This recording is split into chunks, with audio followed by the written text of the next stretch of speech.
Представлю вам нашого сьогоднішнього лектора. Це Метью Д'Аморе, заступник декана Корнел-Тек і директор програми «Право, технології та підприємництво» у Корнел-Тек та Корнел Law School. Метью представляв клієнтів з високих технологій понад 20 років, працював у міжнародній фірмі Морісон та Фостер і спеціалізується на суперечках з інтелектуальної власності, технологічних операціях, комерційній таємниці і, відповідно, також працює з новою галуззю розвиваючихся стартапів, а саме галуззю юридичних технологій. Тож я, як представник Інституту права, технологій та інновацій, радістю вітаю вас на сьогоднішній лекції. Вона буде присвячена розумінню комерційних таємниць у США.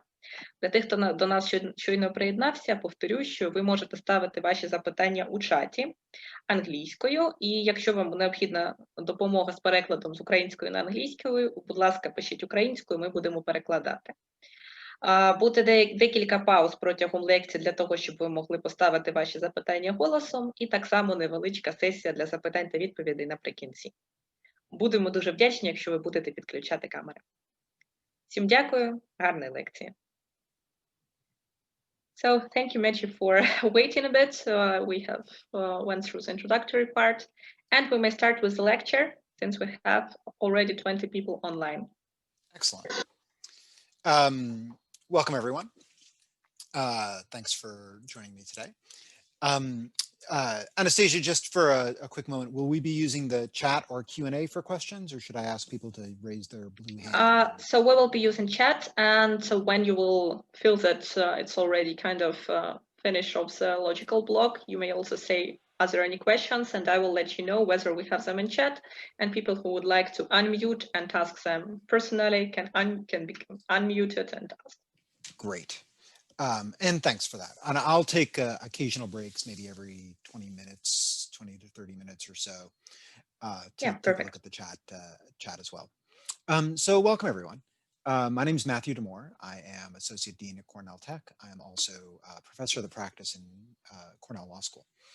I came to Cornell Tech after 20 years as an intellectual property lawyer and litigator in private practice at a global law firm called Morrison & Foerster. Now at Cornell Tech, I run our program on law, technology, and entrepreneurship, which includes a small Masters of Law program for practicing lawyers who want to get further involved in those areas of practice. We also support a number of startups on our Cornell Tech campus. And I'm thrilled to be with you today and to talk a little bit about trade secret protection in the United States. So, why talk about trade secrets? And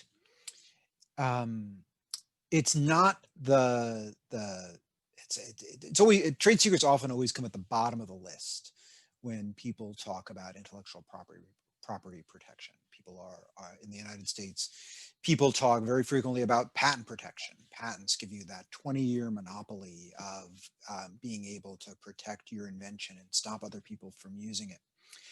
We talk about trademarks and how you protect your brand. We talk about copyrights, particularly when we're talking about source code or artwork or other works of authorship.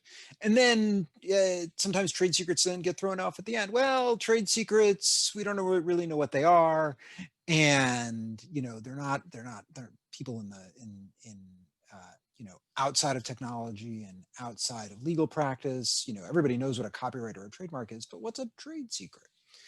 Well, trade secrets are growing in prominence for technology companies. And this is important, right? There are a number of new trade secret cases, and the area of law is rapidly developing in the United States, and the number of cases is growing. We see trade secret cases in a wide variety of areas, including, and just some featured on the slide here, imaging technologies, a case between Facebook and Princeton, energy, a case involving Ernst & Young's consulting business, Motorola versus Hytera, which involves two-way communications, and Oddly, a large number of cases in the cannabis space, either for growing marijuana or for various formulations of CBD oil. That's a new industry, or at least let me rephrase, it's a new legal industry in the United States. And it has been the subject of a surprising number of trade secret disputes in the United States, in part because now companies can use the legal process to try to protect their innovations and their secrets in this previously, under the covers area. So I find that an interesting development for us all.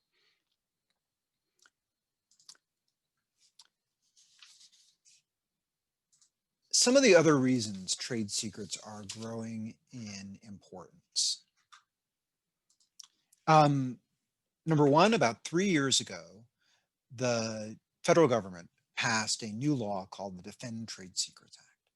And what that did is it made available the United States federal court system for the enforcement of trade secret rights. In the United States, you have two court systems to choose from when you're enforcing your rights. You can choose from the state court system, and there's a different state court system in each one of our 50 states and the District of Columbia.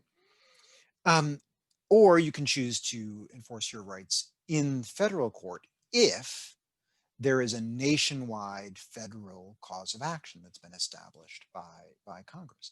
Previously, trade secrets were the subject of a disparity of various state laws. New York had virtually no formal law. California had a very well developed one. There were various different versions of state laws all across Delaware, Illinois, Massachusetts. We now have, in addition to all of those, a federal cause of action called the Defend Trade Secrets Act. And that makes the federal court system more accessible to parties who believe that their trade secrets have been stolen. And it provides a single legal framework to get those, or at least not a single legal framework, but at least a common legal framework that is available now in all across all 50 states. Another reason trade secrets are being looked at both for protection and for enforcement is that, I would say maybe over the past 20 years, patent litigation and patents have been less powerful as a means of protection. Back in the 00s, the dot-com boom, every software company fought hard to try to get patent protection for whatever their newest innovation was. You might remember there was a big fight between Amazon and Barnes and Noble about who could have the right to be able to click a button and have it process your payment all at once. And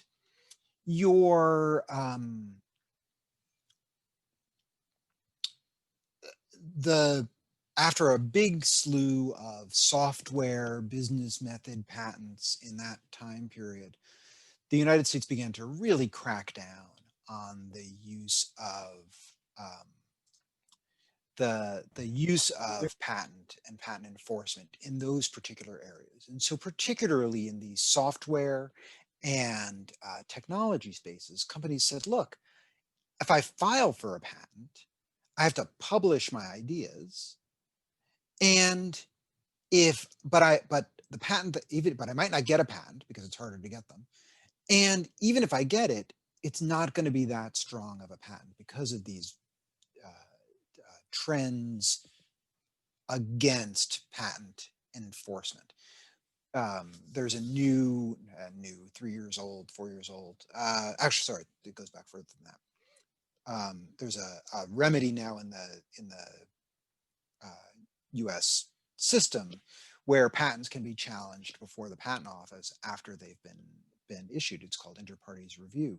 And so it's much cheaper for parties to challenge patents and prove that they're invalid, much less expensive than it used to be. And so for all those reasons, when companies are looking to decide between to build their intellectual property portfolio and to decide what protections they want to try to obtain for various inventions and various developments, trade secrets have become more important. That's patents are still very important. For example, in the pharmaceutical space, it's very, very important to get patent protection over your pharmaceuticals, your biologic innovations, because that is very tied in with the regulatory structure to prevent generic pharmaceuticals from coming on the market. But even in those spaces, and particularly in the biologics, there's a lot of patent protection for the drug itself and its formulation, but even some of the specific techniques of making the drugs are being protected as trade secrets, as another way of helping keep generics off the market, because it's tough for a generic to prove that it's equivalent to your drug if they don't know the secret sauce because you haven't published it. You've kept it as a trade secret. Some other reasons, and so these are reasons why companies are looking to use trade secrets affirmatively as a form of protection, maybe instead of using copyright. Well, the copyright would be there's no publication required, but maybe instead of using patents. But other reasons why companies are really getting vigilant about trade secret protection is that it's much easier to steal trade secrets than it used to be, right? All forms of intellectual property, everything a company creates these days is stored digitally.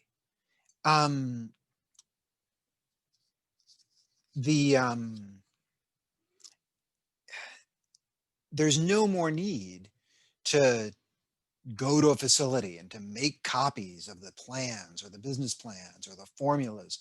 It's now all stored digitally on servers. They may be behind firewalls, but in many cases, employees can access them from home. You can copy customer lists, business plans, and join a competitor or start a competing business these days without ever leaving your home office. And because it is so easy to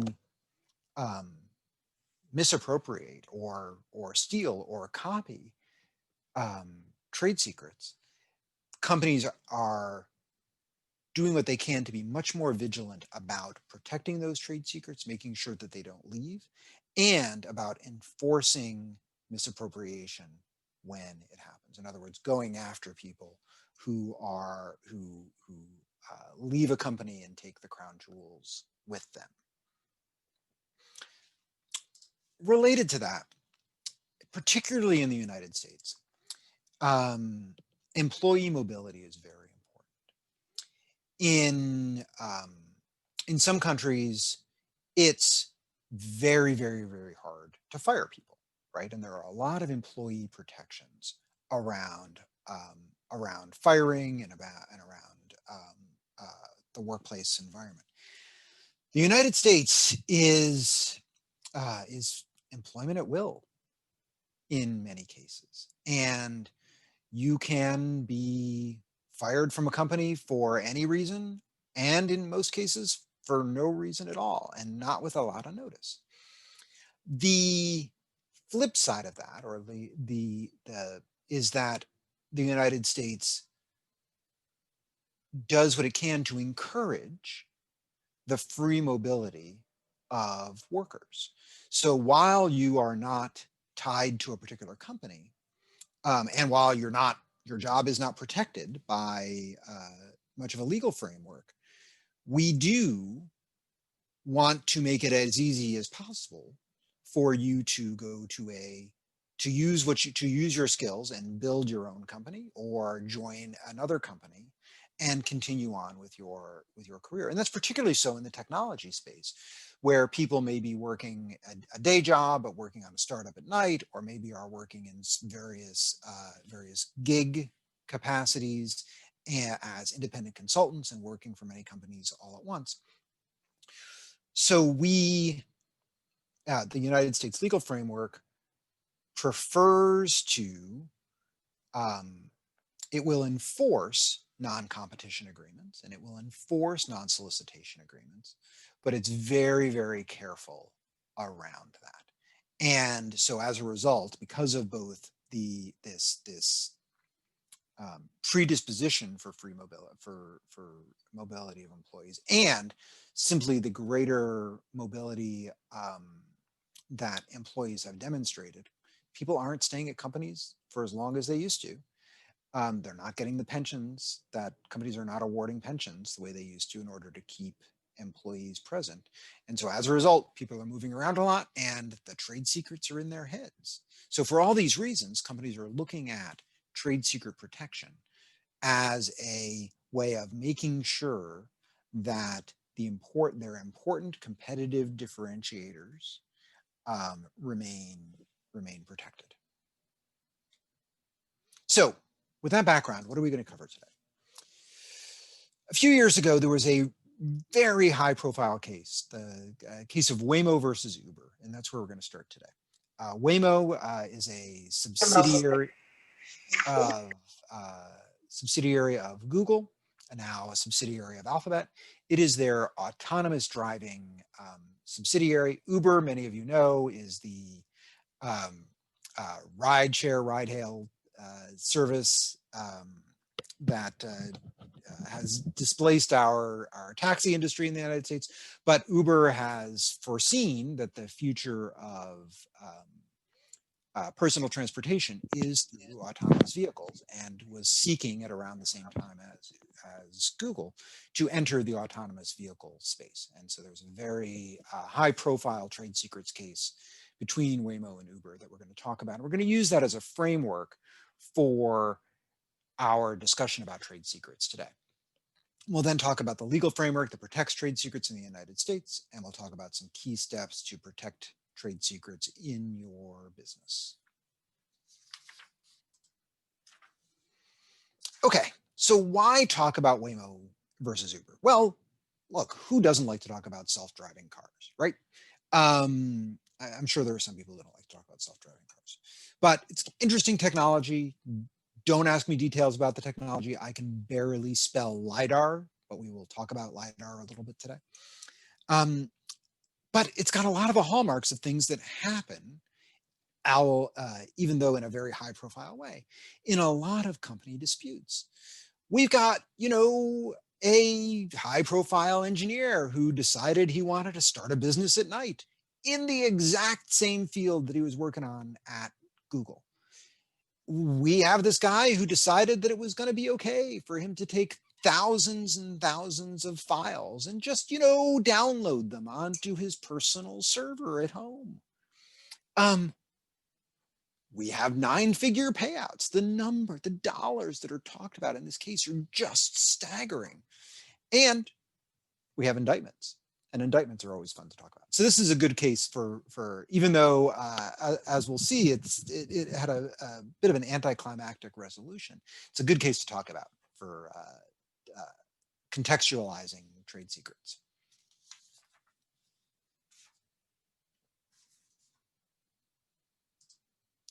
So a little bit of history. 2009, so a little more than 10 years ago, Google begins working on self-driving cars. They have this engineer, Entony Levandowski, pictured here. You're going to see a few pictures of him. And then at the time, 2015, he was a Google employee. He started, his own side business, thinking he was going to go out on his own. December 2015, and of course, Google didn't necessarily know about this until later in the case, or later in its development. He downloaded 14,000 Google files onto a portable hard drive and stored it in his closet. Okay, don't do that, right? If you take one thing away from today, do not download files from your prior employer and put them on a hard drive and think that you might be using them to start a new business or take them to a competitor. There's one thing you take away today, that should be it. So what did he do? So he started started on this company. You can see it in the back. You see a company called, you see Otto on that truck there. His company was going to be called Automoto. He began to meet with Uber in January. After his meeting with Uber, where he had some preliminary discussions with them, he resigned from Google, then formally formed his business and signed a non-disclosure agreement with Uber just 2 weeks, or just a week after he left Google. Uber, within a couple of weeks, thought maybe they were going to be buying Otto and prepared a term sheet to purchase it. So this is all really fast, right? So he's been working on this maybe for about a year at home, while working on his day job. Finally, he decides, presumably in December 2015, that he's gonna leave and go out on his own, takes these files, and it just moves really quickly after that. He's out on his own for less than a couple of weeks, and he's already got a term sheet to be bought by Uber. Google investigates in June or so and discovers that the files were stolen.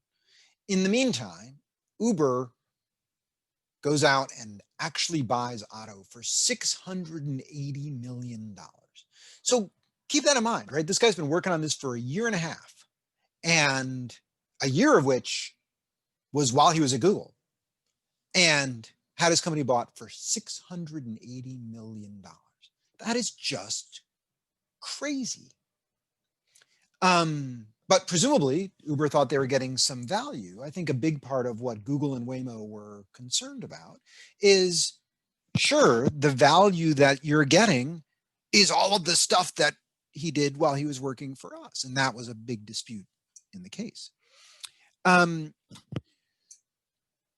Waymo, so all right, December 2016, Waymo receives an email from a supplier. So one of Waymo's own suppliers sends Waymo a circuit diagram, but it's labeled Otto. And it looks like it was supposed to go to Otto and has Otto circuit board designs on it, but it was received by Google because presumably they were using the same circuit board supplier.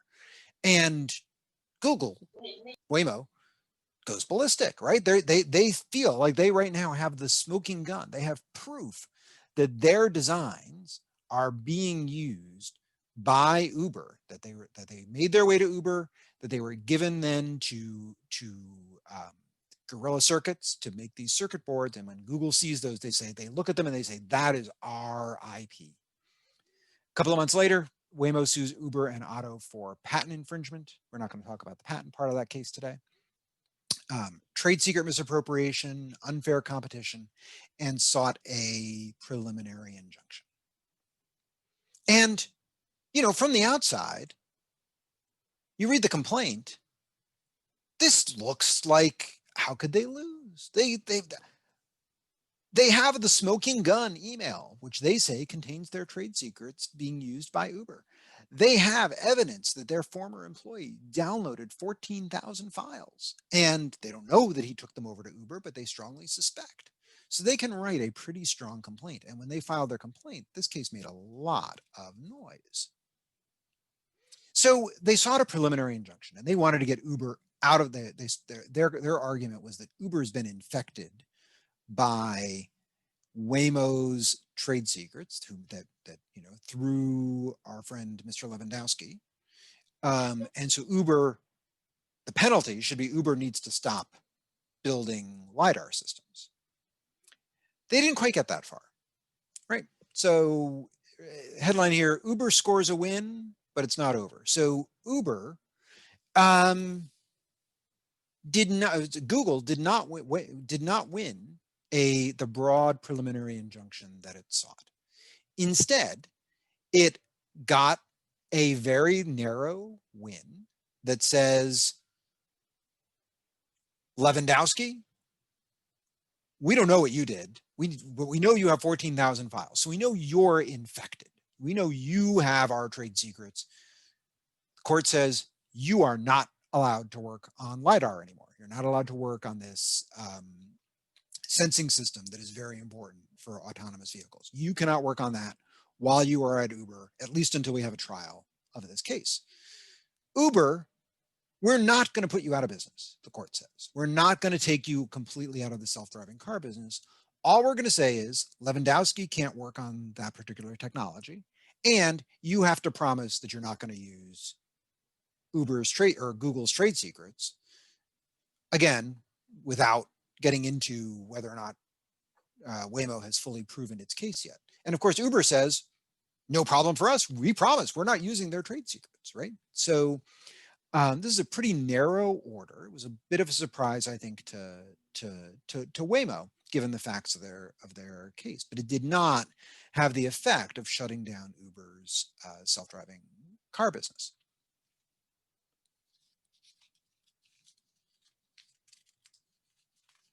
Okay, so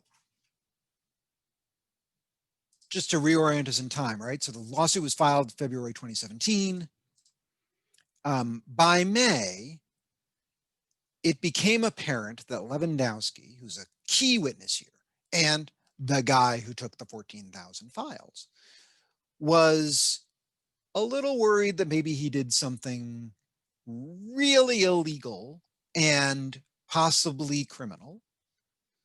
So he starts telling Uber and Waymo that he is not going to testify in this case because he's worried about incriminating himself. You may have heard about the Fifth Amendment in the United States. It permits you to assert your rights not to testify if you believe your testimony is going to incriminate you. Now, that's usually used in criminal cases. In a civil case, it doesn't do that much. In this case, the court said, Uber, you're a defendant. You have control, as a company has the ability to issue directives to its employees. You have the ability to compel Mr. Lewandowski to testify. The fact that he's worried about incriminating himself does not change your ability to order him to testify. And so when he said, I'm going to refuse to testify, he ended up being fired by Uber. So May 2017, Lewandowski gets fired because he's not cooperating with the case, because he's worried that if he testifies, he's going to find himself in criminal jeopardy. September, Waymo says, we've been damaged to the tune of $2.6 billion. And trial starts, so about a year after the case had been filed, which in the United States is really fast. To be able to go from the filing of a case in about February 2017 to trial February 2018 is really, really, really fast.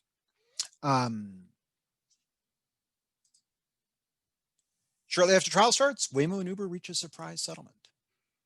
So we'll talk about what went on there, but it was a kind of given that this case went all the way to trial and with very high profile lawyers, the settlement was a bit of a surprise, and we'll talk about what that settlement means. So some things to think about here. All right, how strong was Waymo's case? Well, they settled, so presumably they felt they were able to, it wasn't so strong that they wanted to go all the way to a jury and try and win their $2.6 billion. What were Uber's defenses? So Waymo's case is pretty straightforward. All they said, they kept saying over and over again, Lewandowski took 14,000 files. We see the trade secrets in the email we got from Guerrilla Circuits. Clearly, Uber is using them. They just kept saying those two sentences over and over and over again. Uber said, hey, wait a minute. You got to actually look at the trade secret law.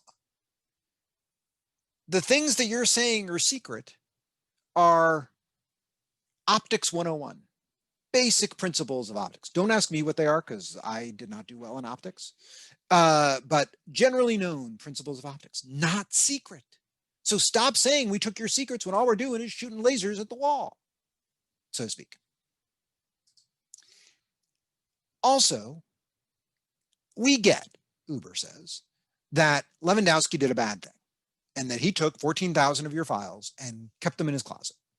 He'll make his excuses, oh, he didn't know they were there, or oh, they were. Don't worry about that. You, Waymo, have no evidence that the secrets made it from those hard drives to our systems. There's no evidence that he emailed them to us. There's no evidence that he uploaded them. There's no evidence that he gave them to his team. So even if you have some secrets that are more than generally known principles of optics, you can't show the smoking gun that is Lewandowski gave those secrets to Uber. Okay. And we've given you, as part of the US discovery process, Uber says, a lot of information about our technology. And you've had your experts look at it, and you've had your lawyers look at it. And you can't show that the things that, so when you think about trade secrets, it's really complex to think about it this way, but you have to identify, as the trade secret owner, kind of what it is you think is your secret. And so Uber says, you've got category of secrets that you say we use, but they're just general principles of optics, so they're not secret. Your next category of secrets, Uber says, we agree those are secret, but we're not using those. At that level of detail, we're using a different kind of LiDAR. So sure, we're using lasers. Everybody knows how to use a laser. That's not a secret. You can't say your trade secret is using a laser. Everybody uses lasers. Your trade secret, you say, is in the specific modulation of the laser. Great. We're using a different modulation or whatever, right? So that's where this case began to sort of fall apart for Waymo.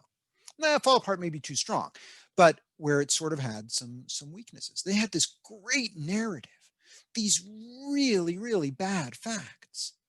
But when it got down to proving the case, they had some difficulties. And the settlement value tells us a little bit about what the parties were thinking here, right? So they settled for $245 million in Uber equity.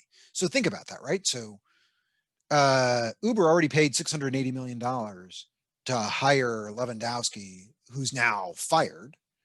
Now they gave up $245 million in equity. But when you think about that equity, right, it's 0.34% of Uber's multi-billion-dollar valuation. So they gave less than 1/200th of the company in order to settle this case. Not a lot from Uber's perspective. And they promised not to use Waymo's trade secrets, which they said we weren't doing anyway. So it kind of tells us that Uber felt pretty good. Look, Uber had some problems here, right? Uber, for example, did not want Mr. Lewandowski to get on the stand and say he's not testifying because he's afraid he might have done something criminal, right? If they had gone all the way to trial, that was gonna happen. Uber was getting punished in the press over this, except for some of the Wired articles that we circulated. Really getting punished in the press over this, and was having a, generally speaking, pretty bad year overall. So being able to settle the case for not a lot of value allows them to put this behind them. And so what happened next? Well, Uber gets out of the case for not a lot of money. Didn't do so well for Mr. Lewandowski. So August 2019, he gets charged with theft of trade secrets by the U.S. Attorney's Office, so our Department of Justice. Right? And so something to keep in mind when you think about trade secrets in the United States is that there is a lot of overlap between civil enforcement, so the ability of a company to go into court and say, hey, you competitor, you're using trade secrets you took from us. We're entitled to damages and we're entitled to an injunction against you using them. That's a civil remedy, right? Criminal folks not involved at all, prosecutors not involved at all. But the same statute can be used by our Department of Justice to go after people who misappropriate and steal trade secrets. And so that's what happened here. They went after Lewandowski. In fact, the judge referred the case over to the U.S. Attorney's Office. He was charged with theft of trade secrets. It was up to a 10-year sentence, given the extent of the wrongdoing. So that happened. He also was ordered to pay $179 million to Waymo, not for taking trade secrets, but for soliciting employees and breaching his non-solicitation agreement with Waymo. So, all right, so he got indicted. He was ordered to pay $179 million. He said, gosh, I only have $100 million. So he declared bankruptcy. And then he pled guilty and was sentenced to 18 months in prison. So things did not turn out so well for Mr. Lewandowski. His sentence has been held in abeyance until it's safer to go to jail because of the pandemic. But nonetheless, once conditions improve, he is going to be spending 18 months incarcerated. So, you know, this poor guy on the hook for $179 million judgment, sentenced to 18 months in prison. Uber out over, gosh, close to $1 billion between what they paid to buy Otto and what they had to pay to buy and what they had to pay to settle the case. Look, this, I mean, this is all in, this is $1 billion case, right? Plus it ended in a sentence of 18 months for this guy. So I'll say it again. If you take one thing away from this class, it's don't steal companies' trade secrets and think you're taking them to your new employer, right? Okay, so that's our short overview of Waymo versus Uber. And in it, even though we didn't talk about it in a lot of detail, are really some key aspects of what trade secrets are in the US and how you protect them. And so I want to take a 5-minute break, and we will come back to delving into what is a trade secret, a key question in the case against Entony Levandowski. And during the break, I will get up and stretch, but I will also take a look at if there are any questions in the chat.